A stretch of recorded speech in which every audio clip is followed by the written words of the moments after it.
Ada sebuah rahasia kelam tentang manusia. Rahasia yang tidak pernah diajarkan di sekolah. Selama ribuan tahun, musuh terbesar kita bukanlah alam, bukan penyakit, bukan pula perang, tapi ambisi kita sendiri. Kita tidak puas hanya menguasai bumi.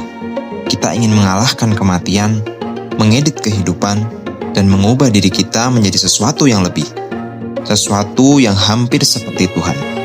Tapi, sebelum kita menuju masa depan itu, kita harus memahami bagaimana perjalanan kita dimulai. Mari kita mulai. Perjalanan itu dimulai jauh sebelum teknologi, jauh sebelum peradaban, jauh sebelum kita tahu apa itu ambisi. Itu dimulai pada masa ketika Homo sapiens hanyalah salah satu dari banyak spesies manusia yang ada di bumi. Tidak paling kuat, tidak paling cepat, tidak paling ganas. Namun, satu hal yang membuat kita berbeda. Yuval Noah Harari dalam bukunya Sapiens menyebutnya, kekuatan terbesar manusia adalah kemampuan untuk menciptakan dan mempercayai fiksi bersama. Dan dari kemampuan kecil inilah, seluruh kisah dominasi manusia muncul. Homo sapiens bukanlah makhluk terkuat, tapi kita memiliki sesuatu yang lebih mematikan dari taring harimau atau otot gorila. Narasi, cerita, imajinasi kolektif. Dengan cerita, kita bisa membuat ribuan orang berperang atas nama bendera. Jutaan orang bekerja demi selembar kertas bernilai. Dan seluruh peradaban berdiri di atas mitos, hukum, dan ide-ide yang abstrak. Harari menyebut momen ini sebagai revolusi kognitif. Titik ketika manusia mulai percaya pada hal-hal yang tidak pernah mereka lihat secara langsung. Dan sejak itu, kita tidak pernah berhenti berkembang.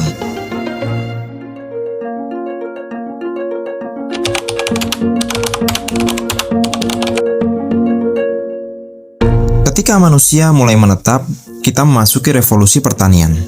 Ini dianggap sebagai kemajuan besar, padahal Harari punya pendapat mengejutkan. Revolusi pertanian adalah salah satu penipuan terbesar dalam sejarah. Mengapa? Karena manusia bekerja lebih keras, makan lebih buruk, dan lebih sakit. Sementara gandum justru menjadi spesies paling sukses di planet ini. Namun, dari penipuan itulah lahir kota pertama. Kerajaan perkasa, pajak, birokrasi, dan peperangan yang terorganisir. Manusia semakin jauh dari alam dan semakin dekat dengan ambisi besar yang akan mengubah segalanya.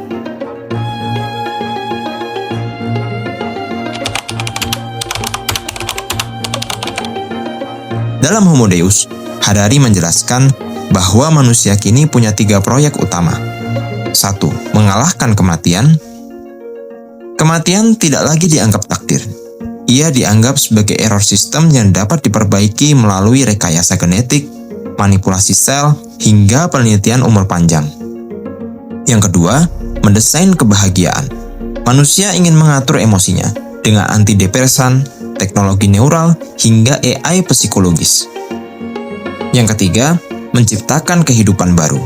Disinilah segalanya menjadi gelap, karena manusia kini sedang menciptakan AI yang bisa belajar mandiri, merancang manusia super, membuat cyborg, dan mengedit DNA seperti mengedit file komputer.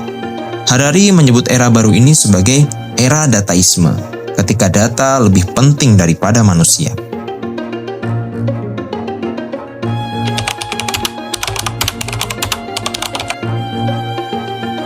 Ketika teknologi berkembang terlalu cepat, manusia mulai kehilangan kendali. Harari memperingatkan, saat algoritma memahami manusia lebih baik dari dirinya sendiri, Homo sapiens kehilangan relevansi. Ini bukan lagi fiksi ilmiah. Di masa depan, AI mungkin memilihkan pasanganmu, data menentukan pekerjaanmu, pemerintah memprediksi kriminalitas dari riwayat digital. Rekayasa genetik membagi manusia menjadi kelas bio elit dan bio biasa, dan kebebasan menjadi konsep yang rapuh. Manusia berpotensi menjadi spesies yang tidak lagi menjadi pusat cerita.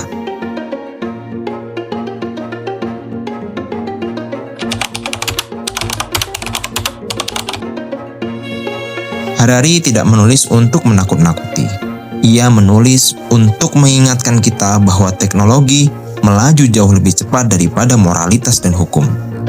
Kita menciptakan teknologi yang tidak kita pahami, lalu berharap teknologi itu tetap jinak. Pertanyaannya bukan apakah Homo sapiens akan punah, tetapi apakah kita siap dengan Homo berikutnya yang mungkin bukan manusia seperti kita? Apakah masa depan kita cerah? Atau justru kita sedang membuka pintu menuju spesies baru yang akan menggantikan kita? Itu adalah pertanyaan yang hanya bisa dijawab oleh satu hal, ambisi manusia itu sendiri.